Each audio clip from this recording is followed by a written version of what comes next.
Did you have a good time, lads? It was actually a really good time. Yeah. Oh, I honestly think the only reason why I'm not ill is because I spent the first 2 days sober. Because the third and final day, it pissed it down. Oh my God. Yeah. So I've immune never- systems on the floor already. People were getting ill. left, I've right, never that's a experienced good rain like that point. in my life. It was so wet. Yeah. It was just wet. We had to. It was wet. Anyways, guys, we went to a festival. Yeah. That's what we do on our holiday. But seriously, Now that the season's seriously, just coming lads, around to start. Pitchside's climbing. We're number 1 in the world. Hell yeah. For sports in the UK. That's pretty impressive. So thank you to everyone for tuning in, and thank you to Lewis for being part of the show. Yeah, people were really happy with me over the past week. Yeah, he's taken a bit of a Hoonville. No, I've seen a lot of people's... It's just the Garratt You see what you want to see. Well, we did a poll and we saw who was right in the end, so... Is that the way to define? Yeah, Everyone has one vote. It's a democracy. That was a democratic way. It's the same way that we, appoint a leader of the country. Yeah. And we've answered the question. Hey, I tell you who also had a hooner, Newcastle, in the Premier League Summer Series, where they drew 3-3 to Aston Villa. No, not bad. You see what I did there? That was quite nice. Yeah, but- I will say one thing about Newcastle this season. They stink. No, they don't. I think Lewis is right. About what? About what? He says a lot of Elliot things. Anderson. Yep. Thank you. This guy is the real deal. Oh, here we go. He was unreal against Aston Villa in pre-season. Did you hear what you just said? Yeah, I know. It's not just pre-season, though. He's been slept on. He actually showed some... He actually showed some really good composure. He showed some really good composure. Is he better than Phil Foden, like Lewis says there? By the way, that tweet went everywhere. I haven't actually said that. Not yet, But anyway. It's not off the table, is all I'm saying. We'll see how he goes this season. Yeah. He is off the table, but he is actually really good. I can't lie. Elliot Anderson is a serious player. Newcastle have got a gem in their locker. And people slept on him last season. He went to Bristol Rovers on loan because no championship club even wanted to loan him, and he dominated there. Like, even the championship teams are overlooking him. No, but on a real, is he actually going to get minutes in the Premier League? I think he You've does got this 3 midfielders that are comfortably ahead of him. He's getting a few minutes last season. And now this is... Now you've got Maximin Tonali. down. But they've also got Champions Now he League plays out football wide now. as well. So they do need to rotate players. That's the whole point of a squad, is you rotate people. Yeah, but what are you going to prioritise? I think he earns his way in. Prioritise the Premier League, won't he? He'll earn his way into the squad this season. I honestly think I think he will. I think he looks really, really good. Another player who made his debut for Newcastle, well, I know Elliot Anderson didn't make his debut, but Harvey Barnes came on after Newcastle were playing a 5-3-2. Bit different. That's still weird that he's there. Obviously, I know it. We spoke about it for ages, but it doesn't feel like a Newcastle footballer, does he? What do you mean? I know what you mean. No, it's just like... Does Tonali? No, but this Newcastle takeover and the revolution. Like it's wondrous. It's on a giant scale. Harvey Barnes, he's just very pragmatic. You telling me that Harvey Barnes isn't wonderful? It's a bit like Andrew Tate coming to Dudley and going out and shagging a bird there. Yeah. What? Is that not the He reason could go out why... in Mayfair, he could like... Oh, Harvey Barnes is the real... He's well good. He's all right. He's good. He's Got him getting the England squad. He's good at his job. Perfect for Eddie Howe. A guy that does his job is. and just gets on with football. Yeah. He needs them types of characters in the dressing room. I think you're to combat misprofiling him.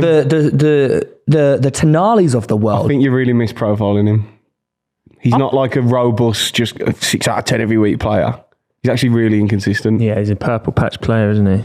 From what I've seen of When he's good, he's really good. When he's bad, he's bad. He's very similar to Almiron with just like the runs behind the defence. Jesus, no, he's better than him. Give him some Yeah, respect. no, but I'm saying in the term of how he's utilised on the wing, he does a similar role to what Almiron has to do for us, and Maximin never filled that hole, which is why He's going to make more penetrating runs. Is that what you mean with Almiron gets in behind? And that's how Eddie Howe wants to play. Yeah, but Barnes also receives the ball deeper and can do more than Almiron. Yeah, no, definitely not. Almiron's like, no, he's Harvey Barnes. I hear what you're saying. It does seem a bit of a flat signing. Yeah. Especially for the money. Yeah, for how much Newcastle are going to progress in the next. But do you not think that's exactly why Newcastle have been doing well? Because, they bought... They're bought him for 10 mil. Dan Burn. Yeah, these make sense. Who were cheap, clever signings. But now they're looking for the Bruno G's of the world. Yeah. The real Champions League players. Harvey Barnes is not a fully fledged Champions League footballer. But he might be. You need to be bringing in people. We're not saying he won't be or he couldn't be, but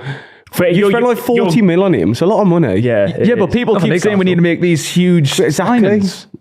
Why do we need to go out and sign these massive? I feel like you're doing yourselves a disservice by buying players that are under the ambition of where you want to be. No, I think you're already You're already in the Champions League. But who do we get instead of if we're not getting Harvey Barnes? No, and he ESM has said. to leave? Lewis, Could have got Garratt. Who? Yeah, Kvaratskhelia. That's the type of player that. Yeah, but like the thing is, like, do they want to come to Newcastle? Like, they might not want to come. Like, because the thing with us is that's why we didn't even go for that geezer who went to Liverpool. We didn't bother whoever his name is. Do you know what I mean? Because Newcastle, he didn't want to come, so we didn't bother. Newcastle are upgrading their players. You've gone from who's that winger? ESM. No, the other one.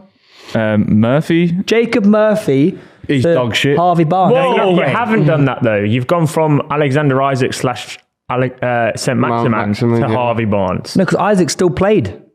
No, but I mean, he's a left winger. It's all about squad depth. I think you guys are doing a disservice to Harvey Barnes. He scored 13 goals. I think you're being very season. rude, actually. He's a good player. No, I think you should really think about what you're saying. I just think that he's not really the type of profile that a Champions League club would go. Yeah. Would any other team in the Champions League in England go for Harvey Barnes realistically? No, because they didn't. I hate this, man. It's just people on about like name signings. If he scored 13 goals in a Leicester team that got relegated and were extremely poor, that's not a bad signing. And you put him into a Newcastle. He's very efficient, yeah. But he's not. And that's what we need. He's not going to set the world alight at Newcastle. So did Pereira score that many goals for Albion when we got relegated? No one of Newcastle's best players last year was Dan Burn.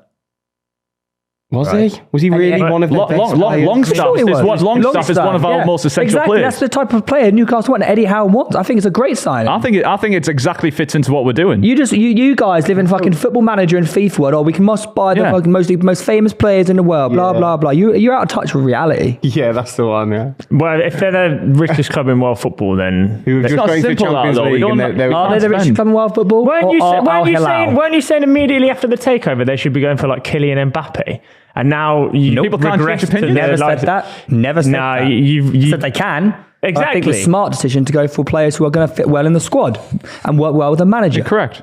But why can't Caradona do that? Yeah, why can't you go for players with big ambition? He's a player that was a lot harder to sign. That's like an 80 million signing. Signing how much You just bought him for 40 mil. Yeah, but we've sold Maximan the opposite way to make up that money in FFP, and we've got other positions we have to strengthen. We have to strengthen full-backs. We need to get another centre-back if possible. We can't just put all our money on Kvara. And also, I think signing Kvara is going to be a lot harder because he's coming from Napoli, Serie A champions, already in the Champions League. Why is he going to go up Turnside? Because he's the Premier League. Tonali did it. He didn't want it though. He doesn't now. Every single proven Premier League player we've signed has fit into the team perfectly. He thought he was going Juventus. Dan Burn have all done brilliantly. Anyway, this isn't a Toon podcast. Yeah, no, it's not.